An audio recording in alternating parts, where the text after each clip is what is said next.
Watching News at Prime, let's get into this important conversation. South Africa's Navy Chief, Vice Admiral Monde Lobese, has repeatedly and very publicly expressed his alarm regarding chronic underfunding.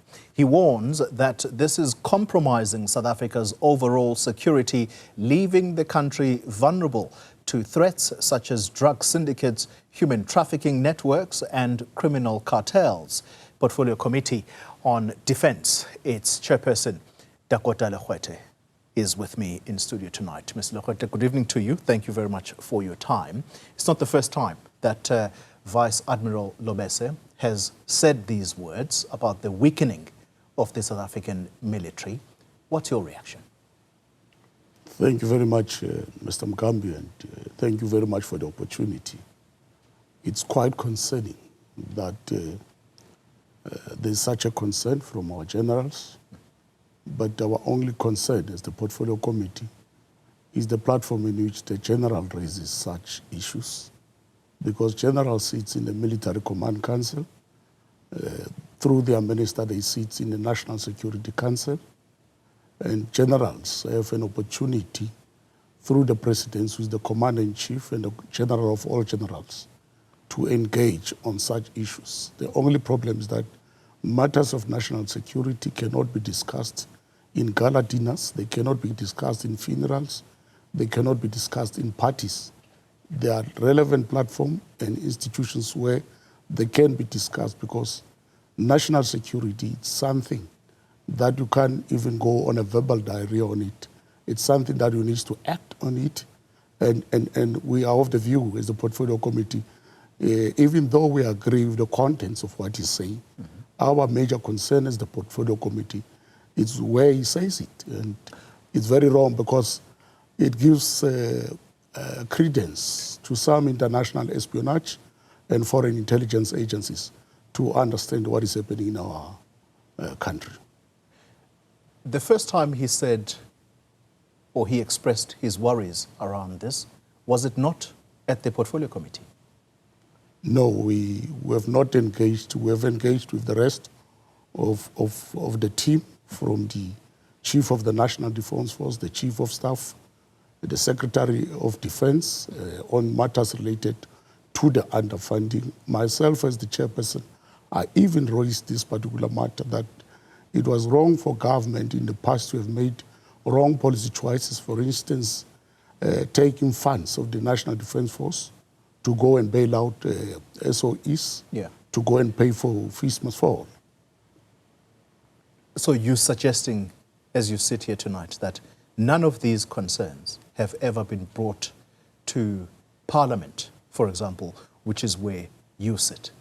No, they have been brought to Parliament, I must be honest with you. So they have? Yeah, they have. The only problem is that Parliament is seized with these particular matters. We have engaged the presidency, we have engaged Treasury. Even last week, we had a meeting between the Minister of Finance and the Minister of Defence as part of our engagement with them to try to increase the quantum of what it's allocated to the defence. And the intention is that we move the current allocation to the defence, to the GDP, from 0.7% to 1.5%. Other nations in the world are even at 3%. Others, in terms of the EU resolution in Europe, they are at 5%. So the whole world is preparing for war. So we can't say we are safe when it's not actually the fact. I took with keen interest your reference to the general's words, and you describe him as having a verbal diarrhea. Why that kind of description when South Africans who are listening are probably saying, why do our lawmakers have a problem with where things are said?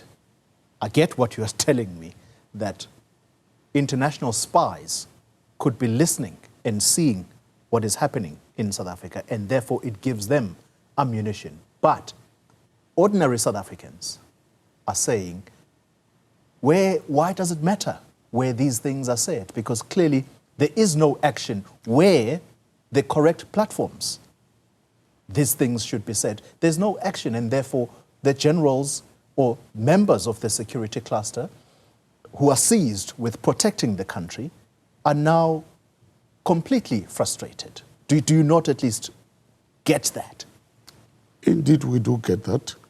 And that's why I've said to you, there's work that we're doing as the portfolio committee, including in the last week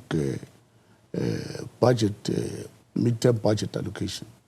There is a top-up that was given to the National Defence Force to the tune of 1.9 billion. Unfortunately, 1.4 billion of that goes for compensation of soldiers and equipment in the DRC. Only 400 million comes to the Department for Rejuvenation and other responsibilities. Work is being done in that particular aspect.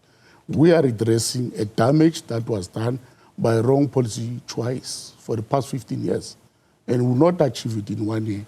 What concerns us, you must know, in terms of security, arrangement, and architecture, a general in its very work, it's a person of interest. That's why many nations in the world, where generals became reckless, they ended up in civil wars, whether it's Sudan, whether it's Libya, or whatever. So we cannot allow a situation where people who are in charge of the artillery, of chemical weapons, of aircrafts, of frigates, can talk as they wish and be temperamental in the public platform. It's a threat. And we cannot allow it to continue. That's why we want generals to speak at platforms which are relevant, because generals are persons of interest. Okay. They are in charge of heavy artillery. It's not a child's play. Okay. We'll come back to the wrong policy choices, because I think there's a very interesting conversation to be had there. I want to quote directly from General Lobese this past weekend. You said platforms such as gala dinners, he was addressing a gala dinner when he said these words, and I quote directly, "I often find myself questioning whether those responsible may be directly or indirectly influenced by these drug cartels, illegal traders, maritime criminals, and human traffickers, whether the people behind what I would like to call nonsense, if they are not busy with a mission to privatize the South African Navy and the SANDF. Private security is a lucrative business in our country, and it is replacing the state security machinery." How do you respond to that? Look, the general's concerns are correct. We are not intending to privatize the national security of the country. The general, in his capacity as a general, has a constable authority to arrest political leaders who he suspects that they are colluding with drug cartels, who he suspects that they are doing wrong things or they are in conflict with the law. He's in uniform, fully having the powers to can act, irrespective of who's in charge, be it the president, be it the minister or a member of parliament or an ordinary member of the public. He must act. He must not be an apologist. Here we are defending the sovereignty of our country. We have to act against any criminal element, because we cannot continue in a country where the criminal element undermines the sovereignty of the country, the safety of our people, the right of our people, including the question of ensuring that our children and our children's children do not live under the influence of substances, especially illicit substances. Well, let me put it to you this way, and I'm glad you mentioned that, because the children of Westbury, the children in the Cape Flats, the children not too long ago in Rege Park,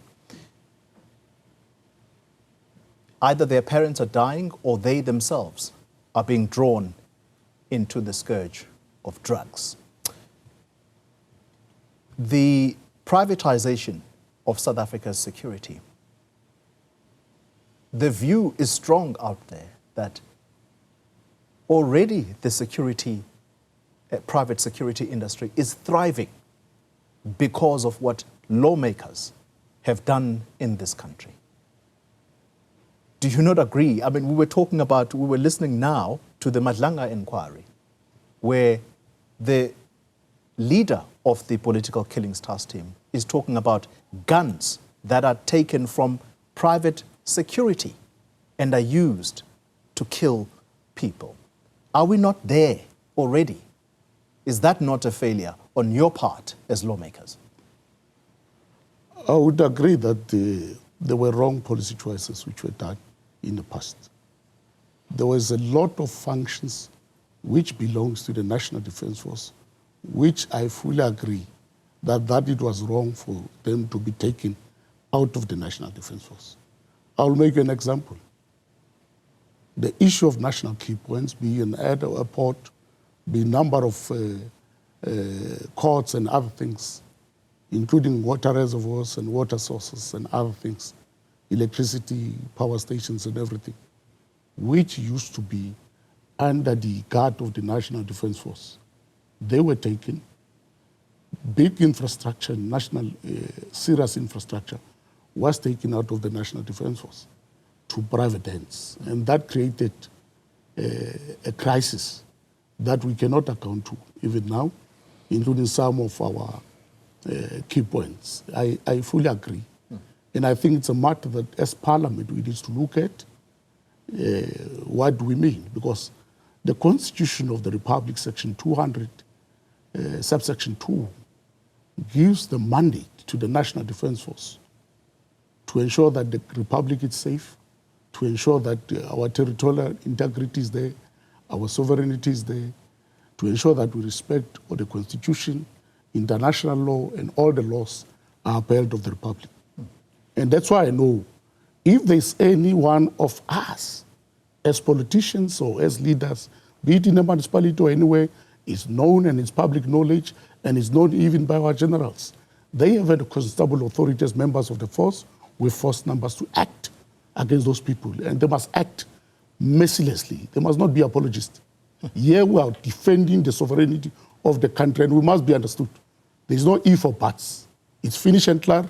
If you are against the law, in conflict with the law, if you are unpatriotic, you want to kill the future of our children, we must deal with you. Okay, all right. I'd like for us to have a listen to the General. In his own words, I quoted him, but I think it would be beneficial for South Africans to listen to the man himself, and then we'll conclude the conversation thereafter. Let's take a listen. I often find myself questioning whether those responsible for making significant decisions, particularly regarding the funding of our defense force, if they may be directly or indirectly influenced by these drug cartels, illegal traders, maritime criminals, and human traffickers. Because it will appear that these consistent underfunding and incapacitating of the South African Navy and the Defence Force in general is to ensure the success of the operations that undermine our nation, compromise its sovereignty, and jeopardize the future of our children. All right, Mr. Legoete, let's wrap this up. No problem. You already have the Madlanga inquiry and the ad hoc committee that was prompted by a member of the security apparatus, Lieutenant General Nhlanhla Mkhwanazi in KZN.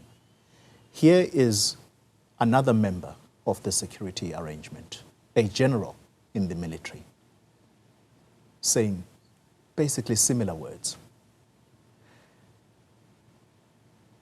South Africans listening to this and watching this play out, who has credibility between you, politicians, the elected leaders of our country, and the people that are guarding this country 24 hours a day, or at least supposed to guard this country 24 hours a day, raising frustration in the manner in which they are? Who should be listened to favorably by South Africans? Unfortunately is that, or fortunately, is that you need mutuality in the execution of the ideal situation or results. Both politicians and the operatives needs to combine to ensure that there's a joint effort to help and salvage the country from the problems we are facing. I'm not defensive of what is wrong. And that's why I'm clear also that government in the past made wrong policy choices, which made the defense force to lose over 53 billion rand. So you've lost credibility as a political leadership? I don't think it's that we have lost credibility. I agree. There are three factors which are key in statecraft, which a government can lose legitimacy if it fails on. It's to ensure that we feed our people, we develop our people, and we defend our people. Defense and security is one of the key ingredients of statecraft. And that in the past was underfunded. I agree. But it is wrong for us to choose other platforms. We have a better way of engagement in the best of our national interest. Because throwing each other with mud, throwing each other with whatever problems we have, it's not good enough to shout at a problem. It's to bring a solution that makes a difference. Dakota Legoete, thank you very much for your time tonight. Thank you.